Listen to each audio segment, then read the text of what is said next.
The Adventures of Frank Race, starring Tom Collins.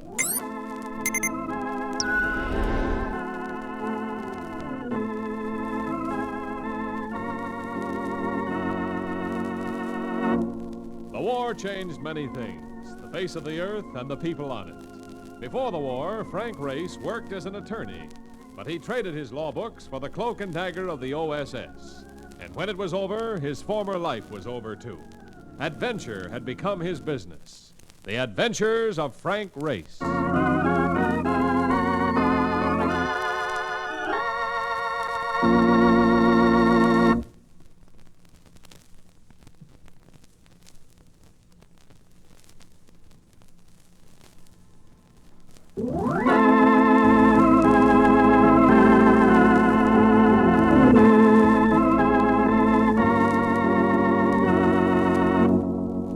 And now we join Frank Race for the adventure of the Embittered Secretary.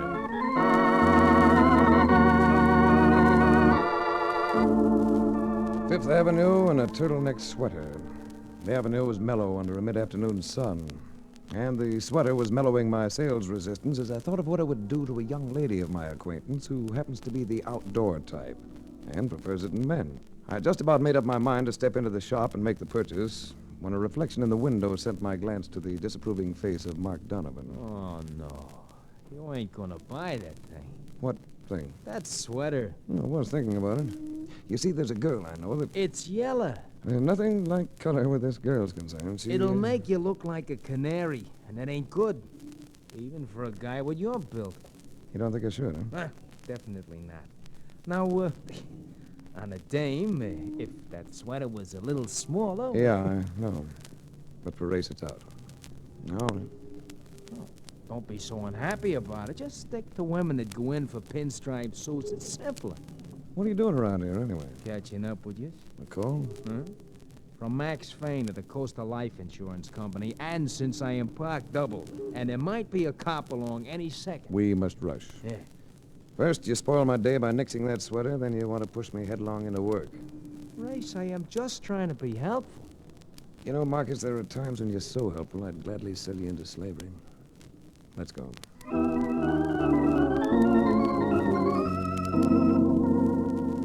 Max Fain of the Coastal Life Insurance Company rated a beautiful office, secretary to match, and a complete set of chewed fingernails. He screwed his face into a pained knot as he watched me light a cigarette. Go ahead, smoke.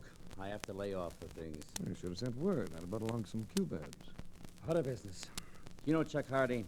Well, there's a Chuck Hardy who plays third base for the Baltimore Orioles. And there's another one who plays polo and rides herd on a $20 million inheritance, or thereabouts. It's the second one we're talking about. And after the build-up, I have to let you down with a thud. Hardy's lost some jewelry, trinkets of some kind. And because he has a big account with us, he insists that we supply an investigator. Our best.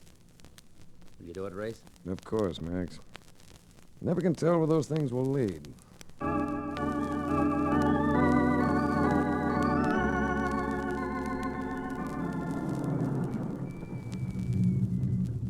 There's the house across the street, Race. And it looks like you might have a reception committee. Yeah, I noticed that. Who's the lad with the bow tie, Mark? He looks familiar. He should. That's Danny Emerald, and he is tough, Race. The genuine article. Now stay put. Yeah. If I need you, I'll give you a nod. Okay. Just don't hold back, huh? There were three of them, standing at the door to the brownstone front as though waiting to get in. As I went up, I got a look from the one with the bow tie, the one Mark had tabbed as Danny Emerald. I knew the name and the reputation that went with it. The bow tie was wide and soft with an artistic droop.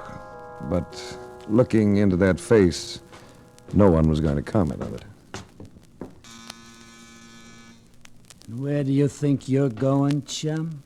Oh, I'm here to see a man, and not about a dog. A wise guy, Danny. A lippy character. Sometimes I like wise guys. I may even like this one, if he gets us past this door. Stand back, Trigo. You too, Pete.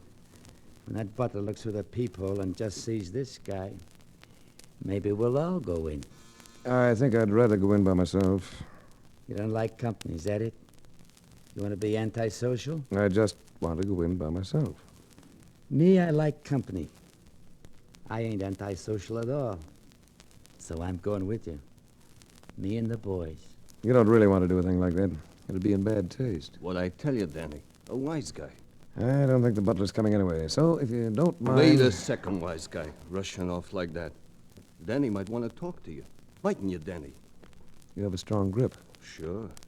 I know how to use it, too. Take it off my arm. Don't like it, huh?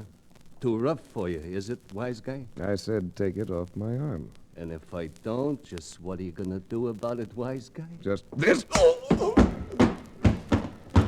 Well, you had it coming, Emerald.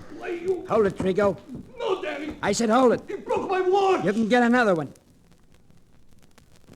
What's your parlay here, chum? Nothing exciting. I simply came here to see a man, as I told you. And you don't scare. Should I? Sometimes it don't hurt. Sometimes it's smart. I can agree with that. What do you do for a living? I'm an investigator. I had a hunch. You already know this guy, Hardy. No, we've never met. He's a Welcher. He owes me dough and he's trying to crawfish out of Painter. A guy with his money. You wouldn't want to work for a Welcher. I get the feeling you're telling me that, not asking it. Well, would you? Suppose I said yes. Then you're a sucker, both ways. And I think you'll get what I mean. I'd rather have you give it to me straight. All right, I will. Engraved. Hardy and me have got a beef. Stay out of it, or you'll get hurt.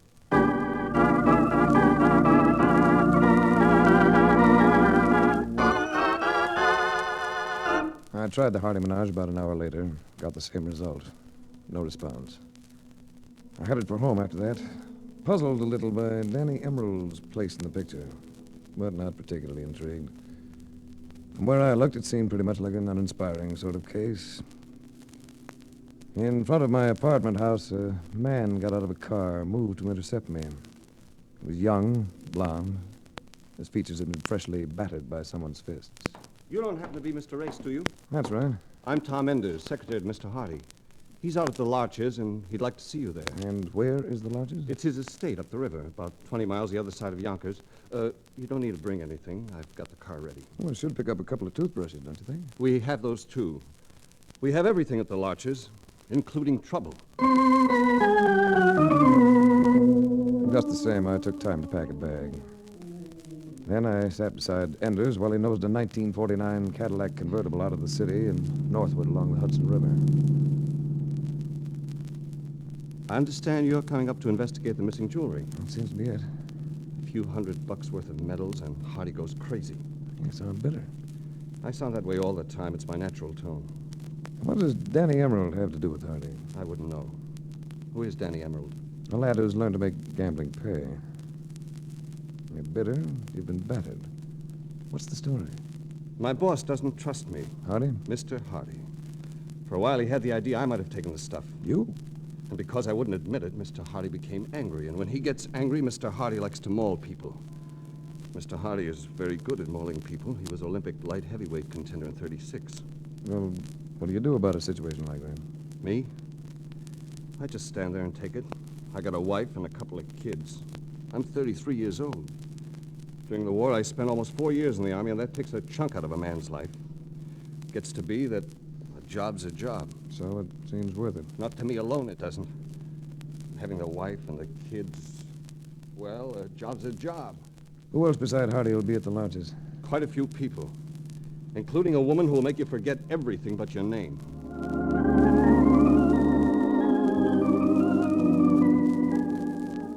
The hallway at the lodges looked like a B-picture nightclub, and I got the feeling that the rest of the house would match it, both as to size and decoration.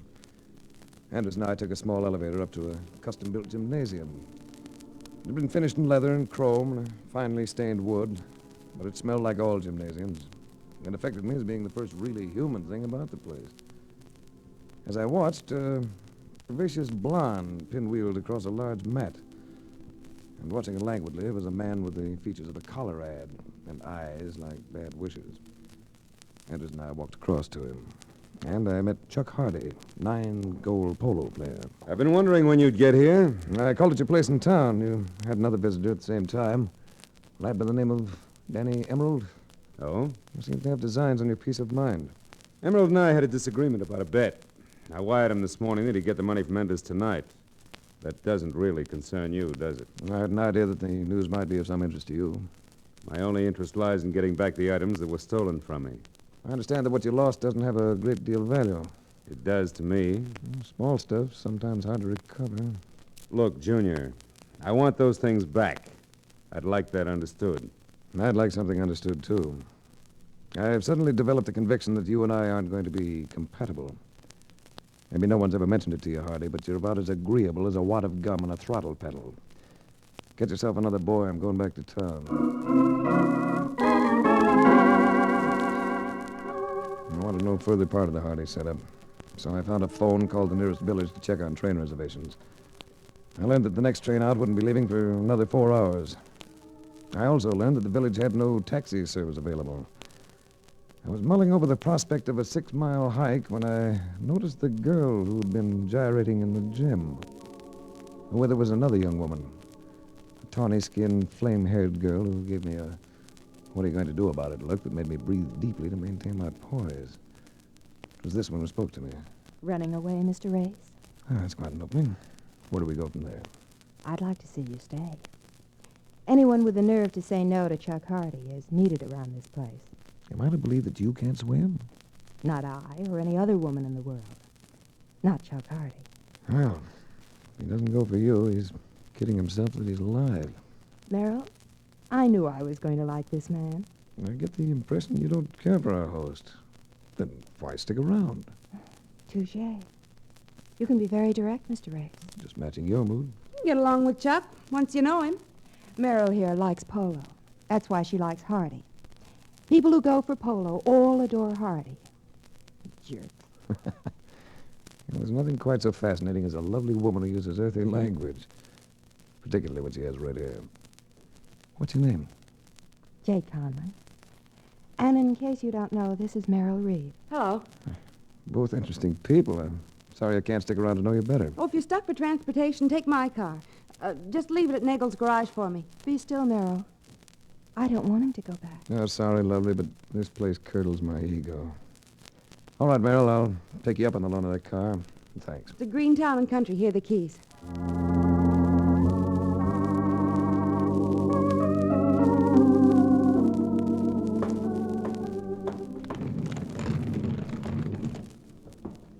There was no one around as I went to the garage, found Merrill Reed's car, and climbed in. I stuck the key in the ignition lock, was about to stab the starter when a glance at the rearview mirror froze all my actions. There was someone in the seat behind me, a man, sitting grim, silent. I turned very slowly, and in the light of the dashboard panel, I saw that it was Enders. He seemed to be smiling, until I realized that the expression was really a distorted grimace. Enders was dead. Something or someone had broken his neck.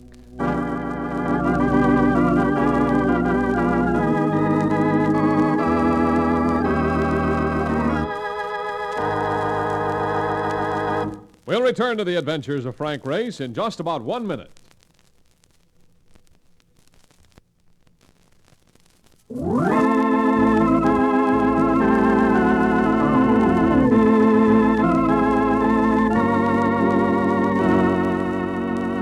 And now, back to the adventures of Frank Race.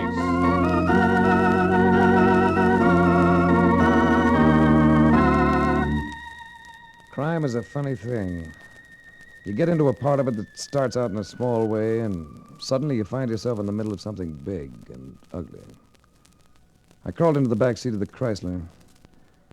In addition to his neck, Ender's right arm had been broken, along with one of the fingers of his right hand.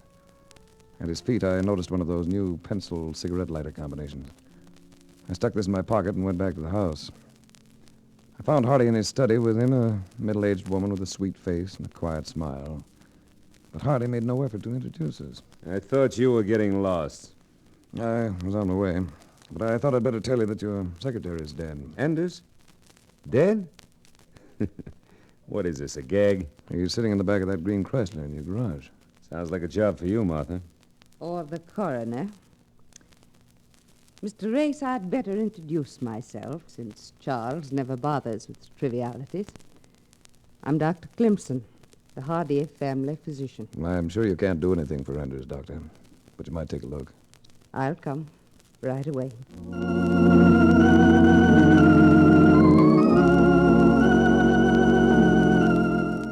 I stuck around another hour till the local peace officer became satisfied I could tell him no more than I already had. Then I talked one of Hardy's chauffeurs into taking me to town. I got to the station with 15 minutes to wait for the outgoing train. It wasn't what you'd call a busy station, but I soon had company. Hiya, chum. Hello, Emerald. What are you doing here? I got some dough coming. 50 grand. Guy would go anywhere for 50 grand. I'll do anything. That sounds rather pointed. It is. You see, I just been talking to Chuck Hardy. He was telling me about Enders. Yeah, that was rough. Plenty rough, but understandable. I don't get you. Enders had that 50 grand on him. For me. How do you know? Hardy just told me. We had quite a phone conversation, me and Hardy. What else did he tell you? He told me that so far as he knows, the only other guy that knew about that 50 grand was you. So? So, you could save yourself a lot of grief by ponying up. Right now. What makes you so sure that Hardy was leveling with you? Hardy don't lie. He's a heel and he's stubborn, but he don't lie. You don't have to. Not when it comes to dough. So I go down in your diary as a wrong guy. Not yet, you don't. I don't mind a guy trying to turn a buck. I just don't want to be the loser on the deal. I don't have that kind of money on me. I'll let you look if you like. Suppose I give you an hour. An hour to make up your mind. An hour to show up with it. Out at Hardy's place. You're a very reasonable man. So my friends tell me. And I got lots of friends. I got 3 of them in this neighborhood right now. Including Trigo. I get it. So, you meet me at Hardy's place in an hour. Play it smart, Grace. Be there. With the dough.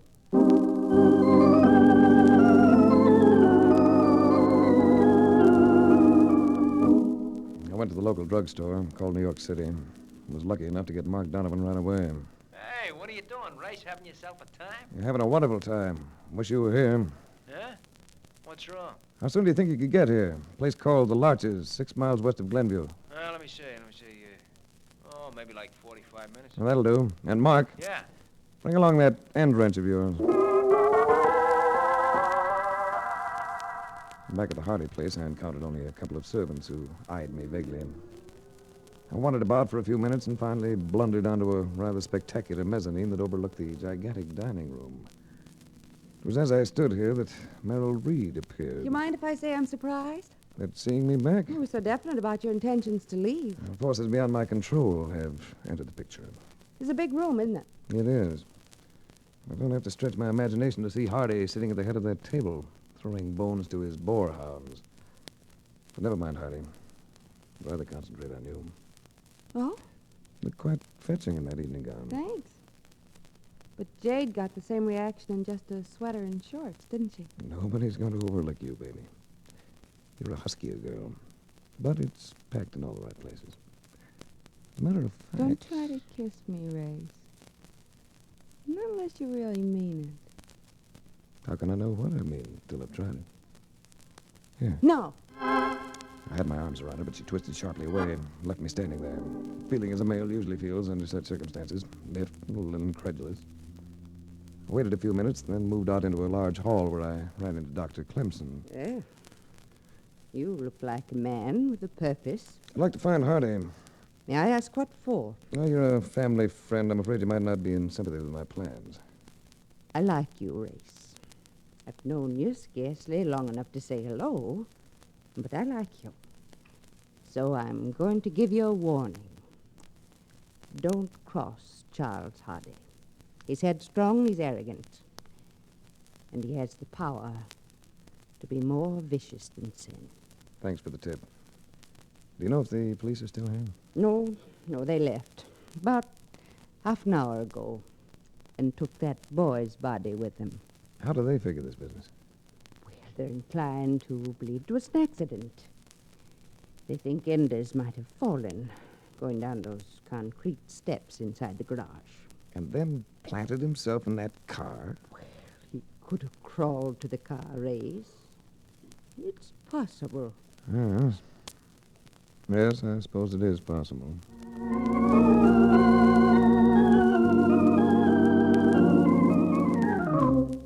beginning to think that anything could be possible around this spot. Leaving Dr. Clemson, I went out into a night as cool as a preoccupied woman. Then, about 100 feet from the house, a grim-looking figure suddenly loomed up in front of me. Where you going, Race? Trigo. Yeah, Trigo. What do you want? 3 guesses. Stay where you are, Race. I got you. And the moon just right. So, I'm properly lighted. Now what? Danny give you an hour, didn't he? Just 1 hour. I've been keeping track. I still have 8 minutes. 8 minutes. That ain't a very long time, is it, Race? Not when a guy like me is waiting for the payoff. I still don't have the money, Trigo. That's gonna make Danny kind of sad. But it ain't gonna bother me at all. And you know why? I can imagine. You like your pound of flesh, Trigo. And after all, I did break your watch. Yeah, you broke my watch. And I couldn't get it fixed. Know how I got that watch, Race? No comment. I won it in a contest, singing on a stage, and you had to go break it. I'm sorry about the watch, Trigo. You're being sorry don't make no difference. I felt reasonably sure of that. But I thought I'd make the gesture. Incidentally, you're obstructing progress. I was on my way to get that money, but I can't get it standing here, can I? You're lying. I might be, but you can't afford to gamble on it, can you? Danny Emerald isn't interested in watches. He wants that 50 grand. You're stalling. I'm gonna plan on slugging you. But not for several more minutes. If you fire before the time's up, Danny might not like it. I just thought of that, so I really don't need to stick around here, do I? Hey!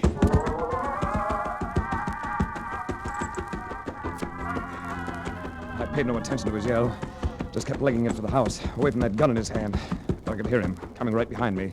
Then, from up behind... Right! Over here! Marcus, boy, to say the least. I'm very happy to see you. That guy ain't so tough. He didn't like that slug I sent him. Look, what goes on here? I'm in trouble. Plenty of it. Danny Emerald thinks I'm holding out $50,000 that belongs to him. Oh, Daddy. That ain't good. Not when the guy is Emerald. Everybody says it was Emerald or rubbed out Augie Calder. Emerald's bad. Well, there's no use trying to run away from him. Let's go into the house. Look, ain't you got an out of any kind? Not a thing. I've been wrestling with it every... Wait a minute. There comes a faint flicker of understanding. Yeah? Wrestling. Yes. Come on, Mark. I want you to do something for me.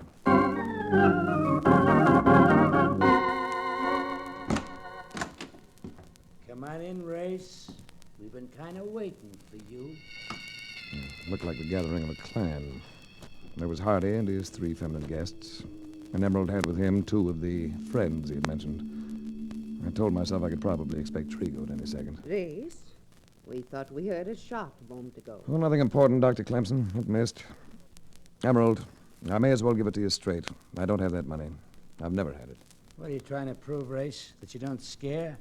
You can run that kind of thing into the ground. Race, why didn't you leave? Now you're in trouble. He ain't that kind, honey. Are you, Race? Here, Merrill. Have a smoke and calm down. Try this lighter, Merrill. And you may as well keep it. I believe it's yours anyway. Gosh, yes. Where'd you find it? Alongside Ender's body. What are you talking about? Merrill's a rare girl. She knows judo, or jujitsu, if you like that term better. And that's what she used on Enders as he came down into the garage. A wrist lock, wasn't it, Merrill? A wrist lock often breaks a man's arm, doesn't it? And his neck, too, if he crashes against concrete steps. And I suppose you think you're going to the police with that story? I've already called them. And I think if we hold Miss Reed here, they won't have any trouble finding that 50 grand. I don't care about the money, but I'm not sitting still for the kind of publicity that'll come from this. Merrill. Merrill isn't going anywhere. Is she, Mark? Not while I'm standing here holding this pistol. Now, listen, there's no reason we can't make a deal. I don't know what you can arrange with the others, Hardy, but I'm not going to agree to a cover-up for murder. What do you want me to do, ram your teeth down your throat? I'd been hoping all along you might take that attitude. All right, you've been asking for it. Try this for size. Oh, not bad. A little high. Yeah? I felt it, though. And you're going to feel this one. Sorry. My turn. Oh! I felt that one, too. Right up to my wrist. Why don't you get up, Hardy? Then we can both try it again. I'm getting up. Just wait. No!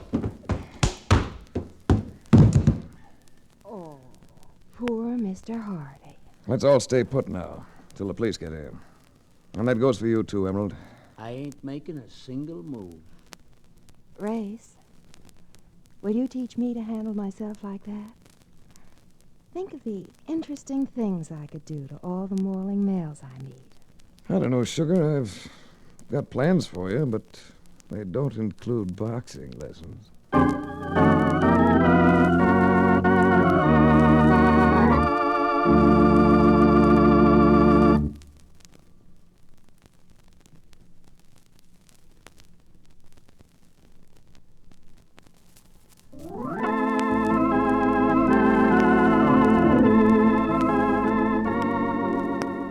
The Adventures of Frank Race, starring Tom Collins with Tony Barrett as Mark Donovan, comes to you from Hollywood. Others heard in tonight's cast were Virginia Gregg, Michael Ann Barrett, Wilms Herbert, Paul Dubov, and Gerald Moore. This series is written and directed by Buckley Angel and Joel Murcott. The music is composed and played by Ivan Ditmars. Be sure to be with us again this same time next week for another dramatic chapter in The Adventures of Frank Race. Art Gilmore speaking. This is a Bruce Ells production.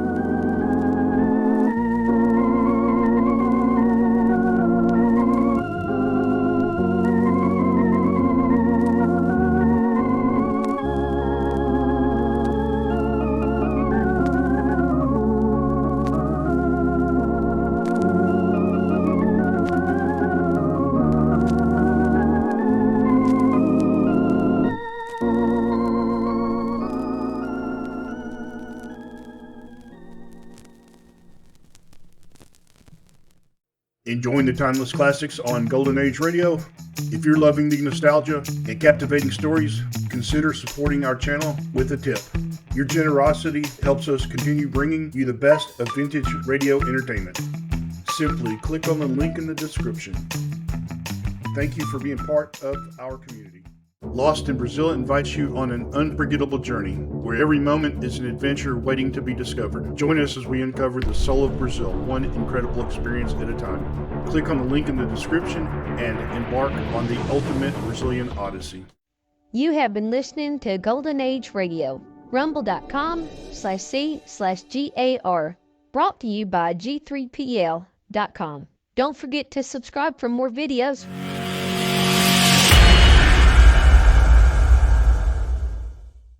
I would like to extend my sincere gratitude to Old Time Radio Research Group for their remarkable efforts in preserving and archiving the captivating world of old time radio programs. Their dedication to safeguarding these precious audio gems ensures that future generations can relish the enchanting stories, music, and entertainment of the past. Their invaluable contribution allows us to step back in time and experience the magic of radio history firsthand. Their link is in the description below.